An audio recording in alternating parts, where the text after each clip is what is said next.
Welcome back. Next week's budget may have a lot in it for a lot of people, but will there be much that makes a difference to the economy? Speer is editor-at-large at The Hub. Armine Yalnizan is an economist and an Atkinson Fellow on the future of workers. Thanks to both of you for being here. And Armine, I want to start this question with you, which is, what would you like to see? What's your wish list for not what we think is happening or even what's been pre-telegraphed, but what do you hope for in this budget?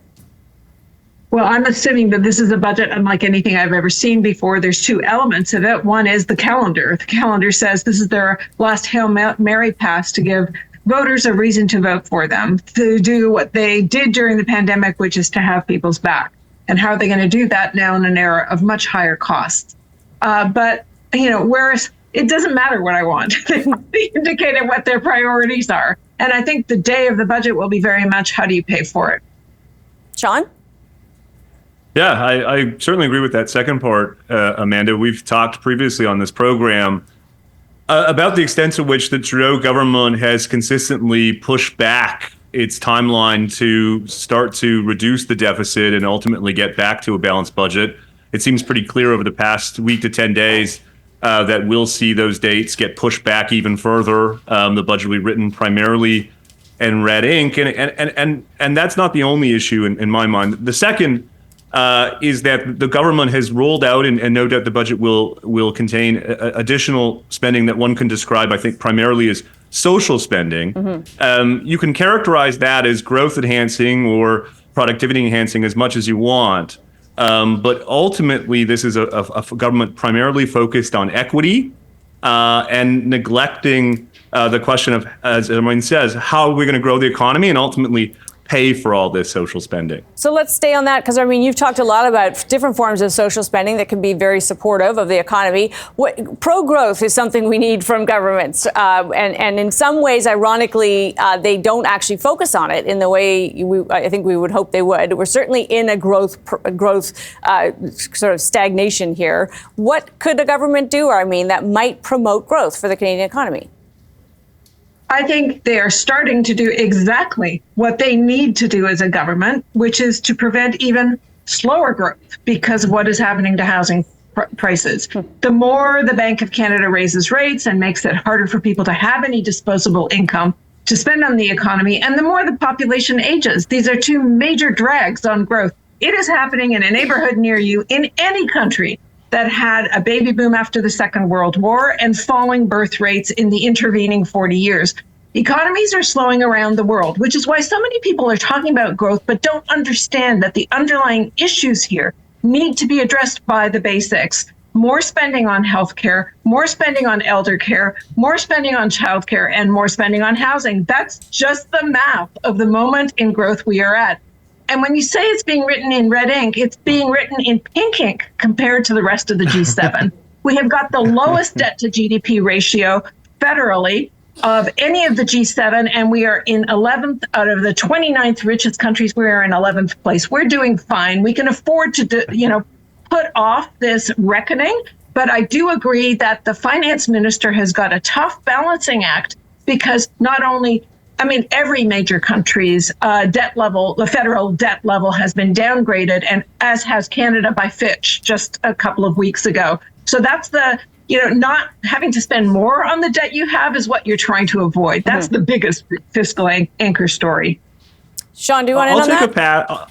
I'll take a pass on the deficits and debt issue because we could talk about that all day. One issue I did want to take up, though, Amanda, is the extent to which this budget will be marked primarily on a set of policy proposals that will ultimately depend on the cooperation of the provinces and municipalities. I don't want to get too wonky here, but in effect, the Trudeau government is using what's often described as the federal spending power. That is the ability of the federal government to come in and spend in provincial and local areas of jurisdiction with conditions to get involved in all of those policy areas that Armine mentioned: healthcare, childcare, social housing, the list goes on. That represents, I think, a major impediment on the Trudeau government's policy agenda. It's not self-evident to me that it's going to find dancing partners across provincial governments. And so, while we'll hear a lot of commitments next week, the question of implementation, given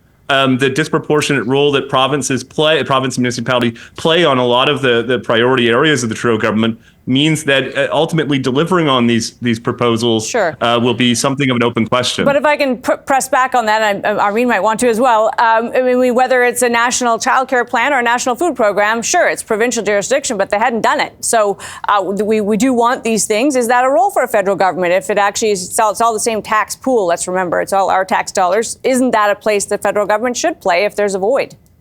I would love to weigh in on this because that's precisely what we're seeing as a brand new form of fiscal federalism. Whereas what Sean is saying is absolutely correct historically. What we have seen since the pandemic is some governments at the provincial level, the BC government being the outlier, but the biggest governments not doing the things that people need. They're busy fighting down their deficits and stuff like that, or in the case of Ontario, ballooning their deficit and still falling behind and being able to meet the needs for people. And so I think what we've seen in just the last couple of weeks with all these pre-budget announcements, I mean, I have never heard a federal minister of anything say, if you don't use the $357 million we gave you to do something about housing, we'll take it back and we'll use it. Yeah. I think we're entering a new era where the official opposition is the Conservative governments at the provincial level, but the needs are real and somebody has to do it. And that's what, like I say, there's a calendar here.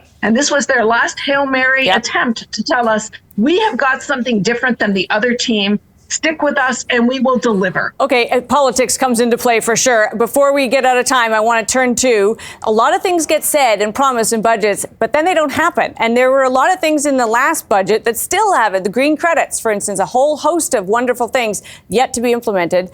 What are citizens to do? I'll start with you, Sean. I mean, I'd like you to answer with promises that sound great, but either can't be done because they're not your jurisdiction or just don't get done because of the workings of a slow government, whatever it is. What do we do with that? Sometimes the budget is meaningless.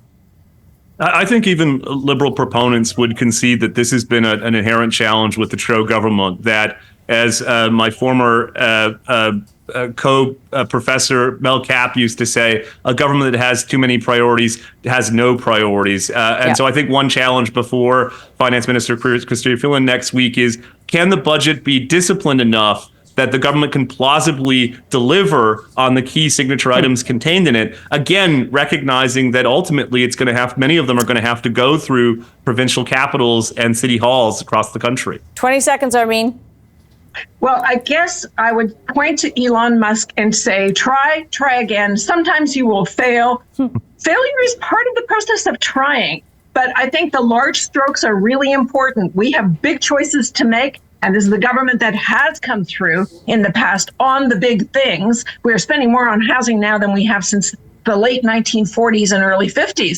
Something is happening. So let's acknowledge that when we decide we want to do something, it gets done. And it isn't just federal government's fault when it doesn't. All right. So good to have both of you. Appreciate it. Armine Yalnizan, Atkinson Fellow in the Future of Work. Sean Speer, Editor-at-Large for The Hub. Coming up, there's money for housing in next week's budget. Will it make a dent in the housing problem? That's still ahead. But first, former high flyer BlackBerry enjoyed a mini lift this week after it said its software will be used in combination with hardware from chipmaker AMD to help in the development of new robotics tools. As the company that invented the handheld device market is diving deeper into the software that is its best shot for a vibrant future. Robots sound cool, but BlackBerry has a way to go to regain the value it's lost from a peak of more than $140 back in 2007. This week, it was lucky to pop above $4 a share. We're back after this.